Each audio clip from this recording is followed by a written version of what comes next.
un nouveau look. Onglerie, coiffure et coupe tendance, coiffure mariée, tissage et extension cheveux, lissage brésilien, extension cils, maquillage. Luminel Béouric, Verescalien 4 foot. Salon de beauté Luminel vous présente le journal.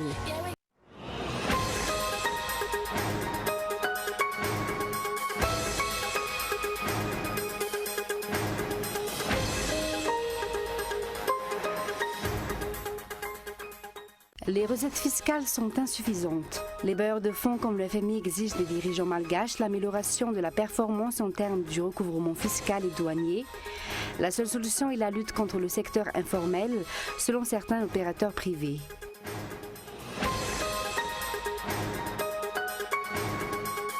Un enfant sur 150 est né autiste dans le monde. Pour le cas de Madagascar, nous ne disposons d'aucune statistique concernant le nombre exact des autistes. Les causes de l'autisme sont encore largement méconnues.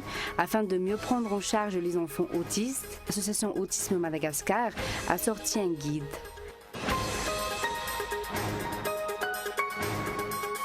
Depuis le début de la crise au Burundi en avril, les relations avec le voisin rwandais se sont détériorées. Vous allez suivre un reportage qui montre la peur des Rwandais de retourner au Burundi à cause des arrestations dont ont été victimes certains d'entre eux.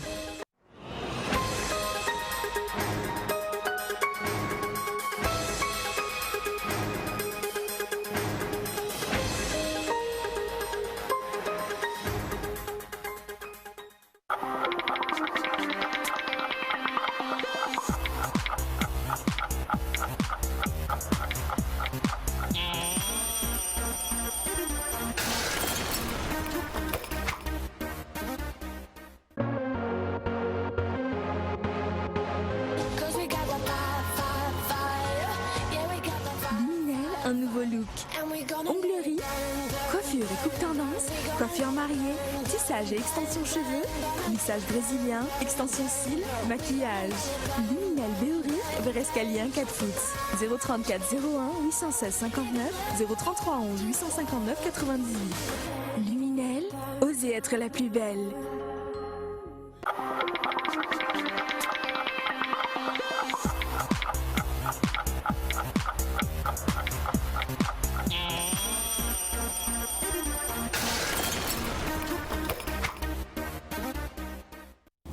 Bonsoir à tous et bienvenue dans ce journal sur Cool TV. Comme vous l'avez suivi dans les titres, les recettes fiscales sont insuffisantes.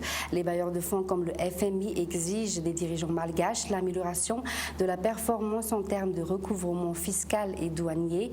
La seule solution est la lutte contre le secteur informel, selon certains opérateurs privés. Reportage. Le gouvernement table sur une augmentation des recettes publiques, recettes dont 90% proviennent du secteur privé. D'ici 6 mois, l'État doit améliorer les performances en termes de recouvrement fiscal et douanier, selon les exigences des bailleurs de fonds. Un élargissement de l'assiette fiscale est donc inévitable, une mesure qui inquiète les opérateurs privés.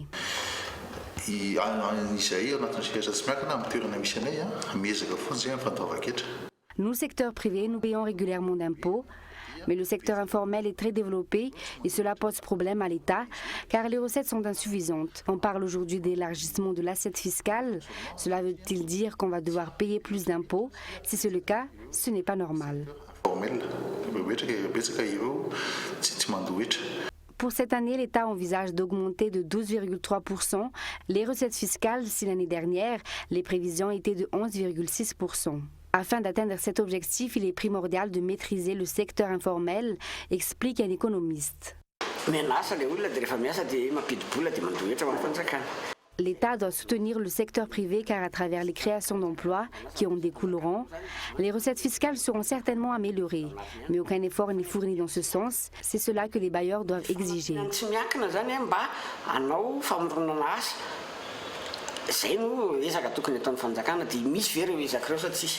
À 3 mois de la fin de l'année, les réalisations de l'État en termes de recettes fiscales de 2181 milliards d'ariary, si les prévisions inscrites dans la loi de finances initiale sont de 3552 milliards d'ariary.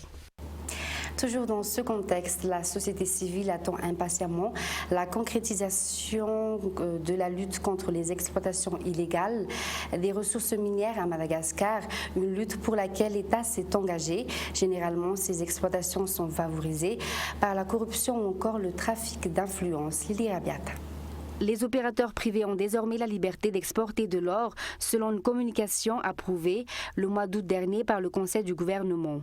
Avant 2014, selon les rapports de l'EIT, seuls 3% des exploitants aurifères sont formels, si le nombre des exploitants recensés en 2012 avoisine les 2,2 millions. L'inexistence de législation claire régissant l'exploitation aurifère handicape la lutte contre les exploitations illicites. Par ailleurs, la lenteur dans l'attribution de permis d'exploitation est également une faille. Les pierres industrielles ne peuvent par exemple pas sortir de la région où elles ont été trouvées sans la présentation d'un permis d'exploitation. Beaucoup d'exploitants n'en disposent pourtant pas alors que leur activité s'épanouisse. Les exploitations illicites sont donc favorisées. Les engagements de l'État pour lutter contre les exploitations illégales des ressources naturelles et contre le trafic ne sont que des beaux discours, selon l'opinion. La justice est généralement pointée du doigt, car les dossiers de corruption remis à la justice par le Bianco sont généralement sans suite et les suspects dans ces affaires sont toujours remis en liberté. Ces derniers mois, le Bianco a remis à la justice 3 dossiers relatifs à des exportations illicites de bois de rose. 3 personnes y sont impliquées. Elles ont toutes été relâchées. Une affaire de détournement de 30 milliards d'ariars à la Jirama, impliquant 4 personnes, a également été déférée devant la justice. Mais encore une fois, les coupables ont été remis en liberté. Enrayer les exploitations illégales et mettre un terme au trafic des ressources naturelles ne feront pas à court terme, selon les exploitants, tant que les forces de l'ordre et les représentants de l'État dans les régions ne se dressent pas contre les pressions et les trafics d'influence dont ils sont généralement victimes. Également dans l'actualité, les droits humains sont loin d'être respectés à Madagascar. Le cas de Jean-Pierre, violenté par les forces de l'ordre lors de son arrestation, mais également les massacres de civils dans le cadre de l'opération Faaleman, témoignent de la violation des droits de l'homme. La malnutrition dans le sud ou encore le faible taux de scolarisation sont également des exemples parmi tant d'autres, justifiant que beaucoup d'efforts restent à mener dans ce domaine. Les détails avec Michel Arenardson. Selon les dernières statistiques, 85% des Malgaches vivent dans la pauvreté, 14,7% des enfants ne sont pas scolarisés. Les droits syndicaux sont foulés aux pieds. Récemment, la situation des droits de l'homme à Madagascar a été examinée lors de l'examen périodique universel du Conseil des droits de l'homme qui s'est tenu à Genève. La ministre de la Justice, Noéline Ramanantenassou, y a représenté la Grande Île. 159 sur les 160 recommandations qui y ont été émises ont été acceptées par Madagascar.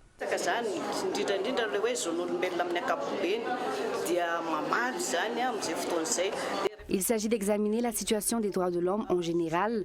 Nos réalisations ont été examinées par d'autres États et ils nous ont dressé par la suite 160 recommandations. Parmi ces recommandations, la partie malgache a accepté de mettre en œuvre 159.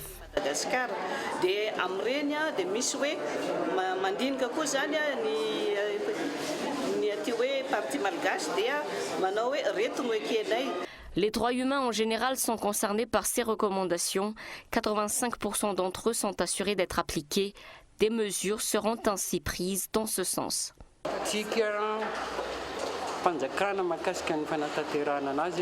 L'État s'est engagé à mettre en œuvre les recommandations. Un plan doit ainsi être élaboré. Les stratégies pour lutter contre l'esclavage moderne ou encore pour promouvoir l'égalité entre les hommes et les femmes y figureront, par exemple.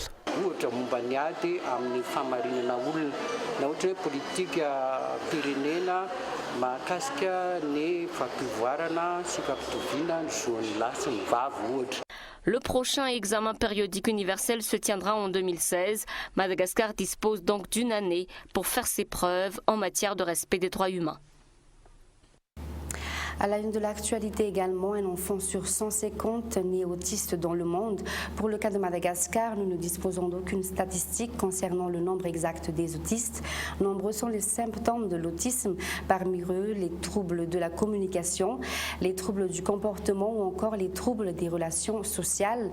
Les causes de l'autisme sont encore largement méconnues. Afin de mieux prendre en charge les enfants autistes, l'association Autisme Madagascar a sorti un guide. Reportage. L'autisme est un trouble du développement humain caractérisé par une interaction sociale et une communication anormale avec des comportements restreints et répétitifs. Un enfant autiste a une préférence à jouer seul et à se retirer dans son monde. Il a également une incapacité à se faire des amis de son âge. Un enfant sur 150 naît autiste dans le monde, mais à Madagascar, nous ne disposons pas encore de statistiques sur les nombres d'autistes. Plusieurs symptômes permettent de reconnaître qu'un enfant est autiste. Les symptômes sont effectivement nombreux, mais je citerai par exemple la tendance à effectuer des mouvements répétitifs ou encore à répéter les mêmes mots à plusieurs reprises. Par ailleurs, un enfant autiste a une difficulté à parler, à s'adapter avec les autres, avec son entourage.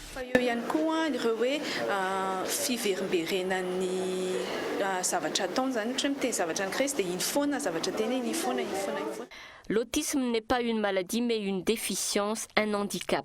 Madagascar ne dispose pas pour l'heure de centre pour la prise en charge des enfants autistes. L'autisme, dont l'origine est encore méconnue. Afin de mieux s'occuper des enfants autistes, un guide a été sorti samedi. L'association Autisme Madagascar prévoit de le dispatcher prochainement dans les Fouktagnes. Dans le reste de l'actualité, des plats, des produits, des spécialités culinaires, des astuces de cuisson sont au menu du Salon de la gastronomie qui a débuté ce jour à l'Alliance française d'Antananarivo. Une vente, exposition ainsi que des échanges et partage d'expériences en matière d'art culinaire sont également au programme de cet événement qui durera 2 jours et qui entre dans le cadre de la célébration de la fête de la gastronomie. 20 participants composés de petites et moyennes entreprises exerçant dans le domaine de l'agroalimentaire, de la restauration, des professionnels du monde culinaire et des associations de paysans et d'agriculteurs partagent leurs produits et leur savoir-faire tout au long de ce salon.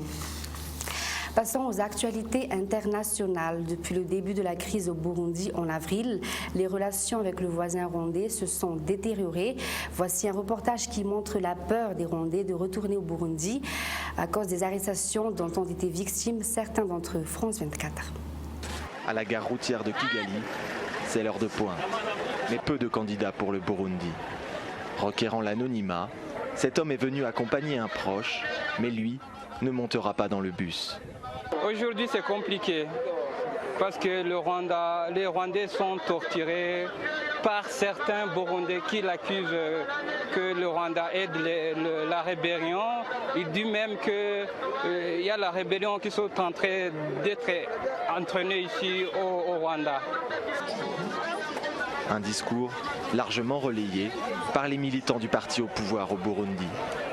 Du coup, selon de nombreux témoignages, les contrôles musclés et les arrestations arbitraires seraient devenus monnaie courante.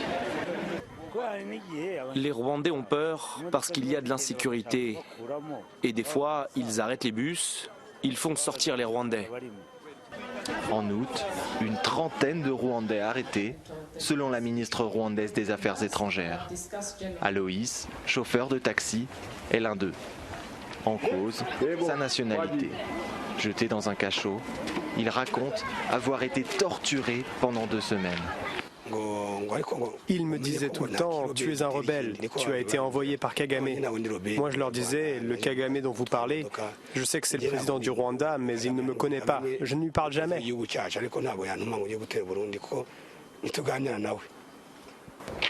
Sous pression diplomatique du Rwanda, il sera finalement libéré, ainsi que 13 autres co-détenus.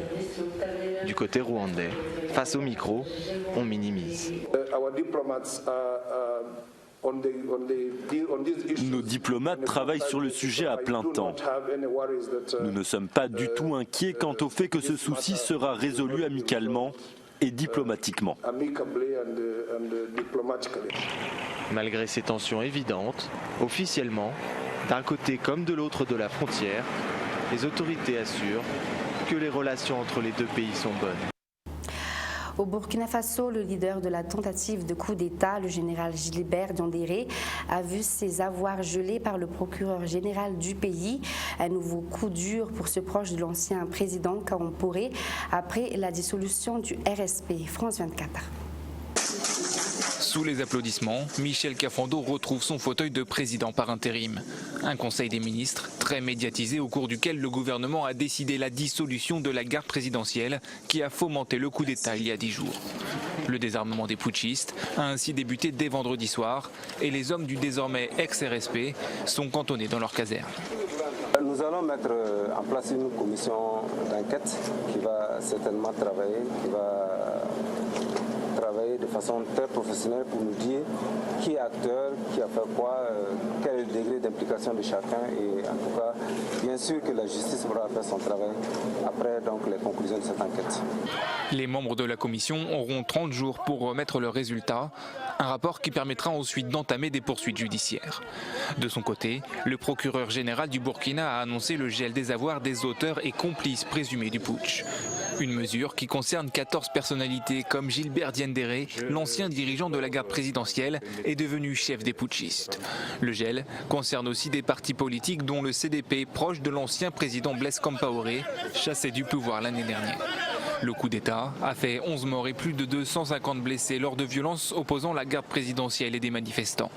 Gilbert Diendéré a justifié le putsch en expliquant qu'il voulait dénoncer l'interdiction des alliés de l'ancien président Blaise Compaoré de se présenter à l'élection présidentielle prévue le 11 octobre.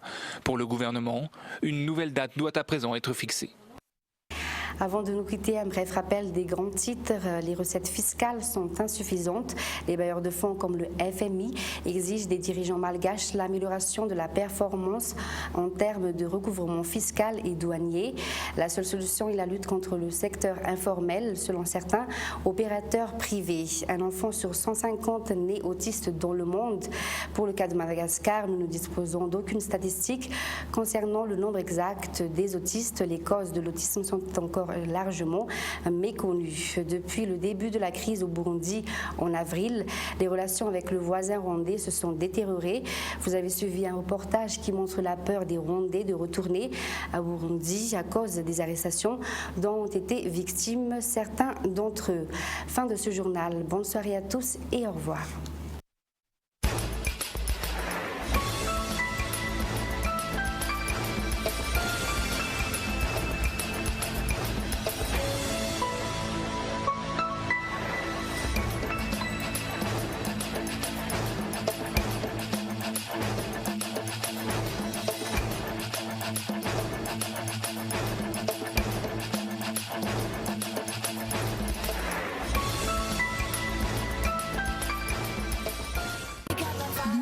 Un nouveau look. Onglerie, coiffure et coupe tendance, coiffure mariée, tissage et extension cheveux, lissage brésilien, extension cils, maquillage. Luminel Béouri, Verescalien 4 foot. Le journal vous a été présenté par Salon de beauté Luminel.